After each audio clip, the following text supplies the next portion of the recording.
I'm not going to give away this belt on my shoulder, but I will give away this belt right here. How do you win it? Just got to be a subscriber and comment below. At 20,000 subscribers, I'll give it away. It's not a toy. It's a replica, people. I will give it away, free shipping, free everything. But what about this belt right here? Well, this belt, it's one of my most prized possessions, and I'll tell you why in a second. Let's get to some hot takes first. Wait, what? Says Sean Storm. They pulled the trigger on Oba versus Brock Lesnar. And then we've got, can we all agree that Oba Femi looked like a real monster delivering that fall from grace, says LT. He didn't just look like a monster, he looked like the next big thing. And then we got Major Mario says, if Oba loses at Mania, I think I'm going to have to take 2 months off wrestling hiatus. Yeah, God, please do not let Oba lose to Brock Lesnar. As much as I am not a Brock Lesnar fan, I am going to give the devil his due. And I'm going to say I appreciate Brock Lesnar doing business with Oba Femi last night, because that match is money. And if they would have had Brock just mop the floor with Oba Femi last night, it just wouldn't have been as cool. You know, I wouldn't have been as excited. But right now, I'm super excited. Yes, I'm sure next week, Brock will probably beat up Oba Femi. And then they'll trade back and forth until we get to WrestleMania. But as much as I don't like Brock, as many faults as I feel that there are with the way they book Brock Lesnar, honestly, Brock Lesnar historically has always done business and just does whatever makes the most money. Every time that Brock has won when I felt that he should have, I don't think it was Brock who politicked for that victory. I think it's just Vince McMahon and Triple H just love booking Brock to look like a monster. And you could argue the fact that they have booked him like this for so long that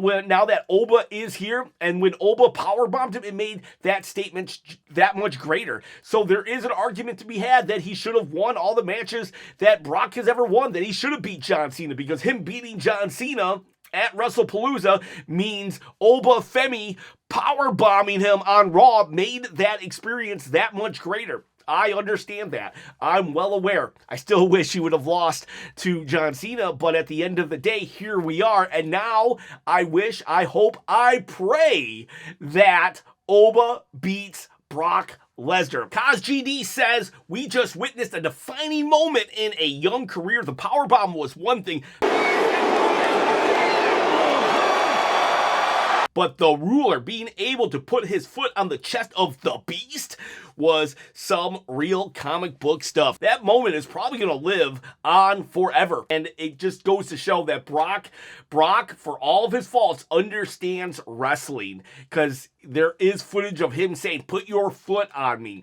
And that is huge. For Brock to give Oba Femi that kind of rub is insane. If Oba wins at WrestleMania, then straight up, this is a passing of the torch. Oba is the next big thing, no questions asked. Even if Oba's not the one to retire him, this was such a statement. This was such a statement, and a victory at Mania will solidify it. So all that said, why do I got this belt on my shoulder? What does it have to do with Oba Femi? Well, it's autographed by him right there, right there. I'm not trying to brag. I'm just trying to share my love with the people I love, and I love you, Chop Nation. This is autographed by Oba Femi. I got this off Fanatics last year. It's the one item that I splurged on. I still feel guilty about it. I never buy anything for myself, but when this came up on Fanatics, I thought to myself, I'll never get an opportunity to get Oba Femi's autograph. I don't go to meet and greets. I can't afford them. And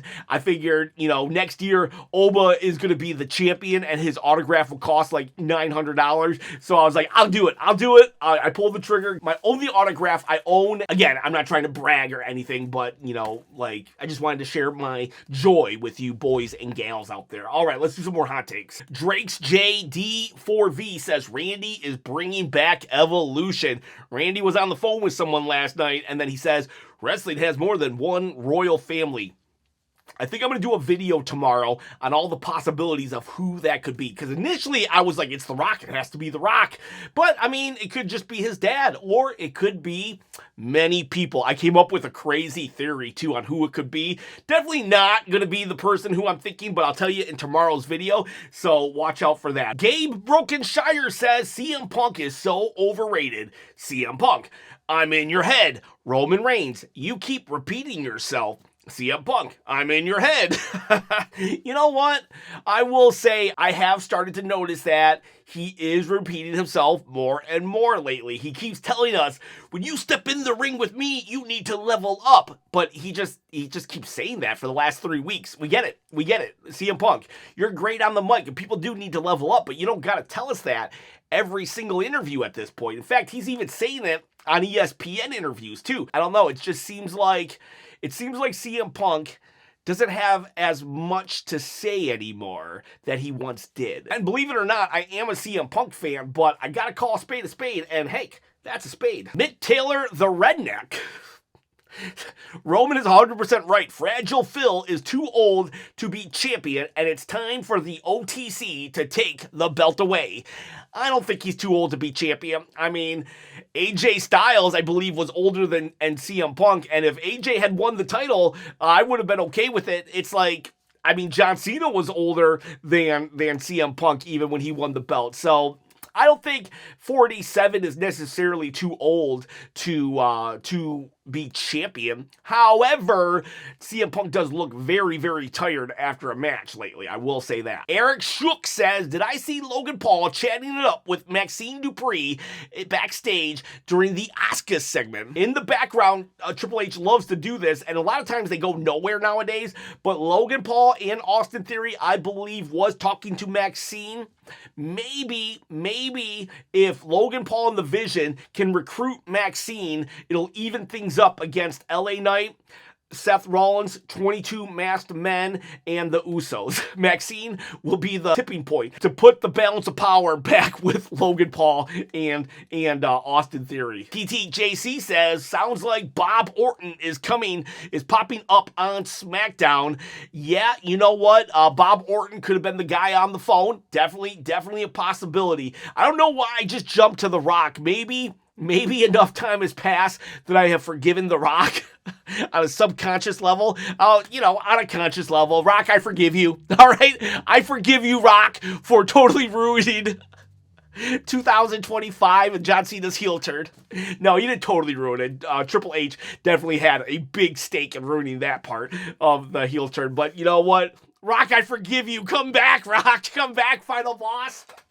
But yeah, I instantly jumped to The Rock, and Bob Orton is probably the more logical choice on who Randy was talking to, but I've got more choices. We'll see in tomorrow's video. The Absolute Advisor says, can I ask everyone, where is Gunther? Yeah, where is Gunther? What happened to this dude? Like, this is my problem with Triple H. So this was a good Raw. I want to straight up say props to Triple H for this show. Really enjoyed the show. But tisk to Triple H as well, because what's going on with Gunther? Like, we can't, stop the momentum of Gunther. And you could be like, well, the show is already packed. You could have cut a match in half. You could have shaved off 3 minutes from every match tonight and had a Gunther segment. Gunther has tons of momentum. Don't slow it down. I'm very happy that Dragon Lee was fighting Penta. That was a great match, but how is Dragon Lee on the show and Gunther not? Gunther put Dragon Lee out. So, Gunther should be here. DDE Incorporated, Stephanie Vakir is overrated and her title run has been awful. And Raquel Rodriguez should take that off her immediately to make Raquel versus Liv at Mania. I mean, at this point, it's too late, but I do think that it should have been Raquel versus Liv at WrestleMania. I definitely do. Stephanie Vakir's title reign, I don't know. I've always had a hard time connecting with Stephanie, I'm not gonna lie. There have been points where I'm like, ooh, this is good, and then it's just there's no follow-up. I wouldn't say her title reign is the worst I've ever seen, but it's a far cry from the best. It's just Stephanie Vaquer, she's champion. Okay. PF_Escobar says the holy S word chants are the most overused and annoying chants ever. I agree, honestly. I don't like any of the chants anymore. It's just like the fans just want to chant. It doesn't matter who it is. They might absolutely hate someone, but if they have the ability to chant, they're going to chant. Whoa, whoa. They were doing that when Seth was the most hated guy in wrestling. And in fact, I feel that kind of stuff really hurts the momentum of an angle, a promo, a segment. And it's like, if they're going to chant for anything, then nothing is worth chanting because they'll chant for anything. Drexel Dragon says, these Roman Punk segments aren't really hitting for me. They're very disjointed. I can't relate. I love these promos. Like, I'm surprised they've managed to do 3 Punk and Roman promos, and I've enjoyed all 3 of them. Not to mention, there was a Punk and Jay promo. The fact that they've had just 4 promos to build this up, and I'm just enjoying every single one of them. I do admit, though, I've been watching wrestling for, a while now, let's just say, and I pick up on a couple things. I don't know how long you've been watching, but I could see somebody who's only been watching for 2 years not really enjoying these promos. That's not a knock on anybody. And maybe you have been watching for 800 years like myself, and maybe you're just not enjoying it. I don't know. I like them. Tis Mickey says, to me, this was a very solid Raw. But unless they're planning on doing something really big with Punk and Roman, I wouldn't mind Night 2 main event, Cody versus Randy. Honestly, I thought it was a lock. But now that Randy has turned heel, and they got some real hate and animosity in that feud, Cody and Randy, I could see Night 2 as well at this point. I'm still leaning towards Punk and Roman, but I wonder what they're gonna do. Are we only gonna get promos and then maybe one pull apart brawl? Because I hope we go a little deeper. I hope we do have something next week or the following week that is more than just talking at each other, even though I've enjoyed everything thus far. What do you boys and gals say? Put in the comments below. Who do you want to main event Night 2? Bailey Rhodes says, I am so mad that they made Bayley tap again. They legitimately have been mistreating her and many other wrestlers since Mania 2025. I love WWE, but they need to get better writing. Also, I think the person talking to Randy is Kevin Owens. Ooh, Kevin Owens. Maybe I'll put him on my list tomorrow.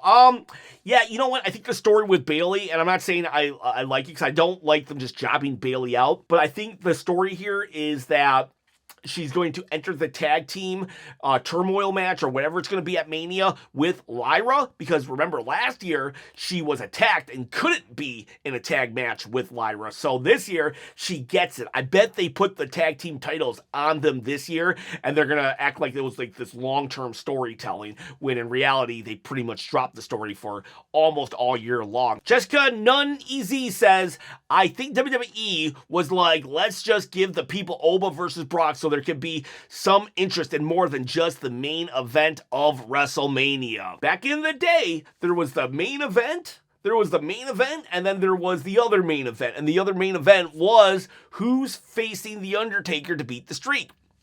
Brock Lesnar does kind of have that aura about him. I think it was one of the worst booking decisions of all time to have Brock beat Undertaker, but since that day, Brock has kind of pseudo been the other main event of Mania. Nick78 says this setup was for Punk's heel turn at Mania, the Mania main event Night 2, which results in him retaining the belt. Ooh, could you imagine? Could you imagine if it's CM Punk versus Roman Reigns, and then Triple H comes out and he hands CM Punk a chair and he hits Roman with it, 1, 2, 3. And then CM Punk shakes the hand of Triple H, and now we have the new corporation. And Michael Cole's yelling, "Oh, son of a B word! You made a deal with the devil," just like Austin did with McMahon, WrestleMania 17. Yeah, don't think so. Elsmerald Wilson says, Roman Reigns is right. Everyone can call him a part-timer, but he will always be a full-time father. Well, I mean, does that mean then that Sika wasn't a full-time father to Roman? Is that what Roman's saying here? No. I mean, I love Roman. I get what he was saying, but at the end of the day, just because Sika had to be on the road all the time doesn't mean he was a part-time father and a full-time wrestler. Nope, he was a full-time wrestler and a full-time father. Roman is a part-time wrestler, but he's also a full-time father. Jay Nickel TV says, I'm a Fanhausen. Oh, man, I loved the segment last night when Danhausen cursed Kofi, but then Kofi got Grayson Waller in front of him. I really hope we have a segment with just Kofi and Grayson Waller next week and all these things bad happening to Grayson Waller. Have Grayson Waller have, like, trying to win the favor of Danhausen for future segments for like a week or two until the curse is lifted. WrestleDon says, who did Maxine tick off to lose twice clean in a row by TKO getting knocked out by the goalpost, or the ring post, and tap out? It is a wonder. I mean, she beat Becky Lynch, and Becky is the best in the world. And that's not just me saying it, that's Sports Illustrated. So why beat Becky just so she can lose a bunch to Natty? I understand they might want to push Natty too. Okay, establish Natty as a threat again. But like, why not have Natty then win the title for a little bit? Like, why have Maxine win it if we're just gonna job her out a bunch? Is she not ready? Have they decided that she's not ready? Then why not have a stipulation? Have Natty fight Maxine Dupree. Have a stipulation on it. Say, loser leaves Raw, right? Loser leaves Raw. Have Natty cheat. She can get some heat. We all think she's going to wind up on SmackDown, but she shows up on NXT. She gets some proper training. NXT gets the rub of a main roster star, and we take a year of building Maxine Dupree's wrestling ability up through the NXT developmental, and then when she comes back to the main roster Raw, you know, Natty's like, oh my God. Mr. Pete says it's looking more and more likely that WrestleMania 42 will be LA Knight-less. Oh my God, you're right. Like, who does LA Knight fight? I mean, the vision right now is Logan Paul and Austin Theory, and they're about to go after the Usos. Brock Lesnar's now with Oba. Seth Rollins is still around. Seth Rollins needs an opponent, and that will probably, I'm thinking Braun Breaker's healed enough that it'll probably be Braun Breaker, but what about LA Knight? Well, I guess he'll have an Andre the Giant trophy in his future. Yang, aka Lang, is no longer a storyline-driven company. It's just a bunch of filler matches. I enjoy it less and less, but I'm still watching. Yeah, kind of. I do think that there was decent movement today, but for the most part, you are absolutely right. And it's like, that's why I keep saying, cut the matches short. Cut the matches short and give us more stories, more backstage segments. Tonight, when we had so many Bloodline backstage segments, it really made Raw feel good. It really made Raw feel interesting, having that thread throughout the show. Ironically, we need less matches in our wrestling show, or shorter matches, and speed things up. G's PT says, someone asked Sante on his live stream that, do you think CM Punk is going to make a new Shield 2.0? If yes, then who's going to be in it? My thoughts. Who would be in the Shield 2.0 by CM Punk? I would say Jasper Troy or Powerhouse Hobbs, but I would think Jasper Troy because he's a homegrown WWE talent. Tony D'Angelo, he's more serious now and no longer a gangster. And who's that other guy? Ricky Saints.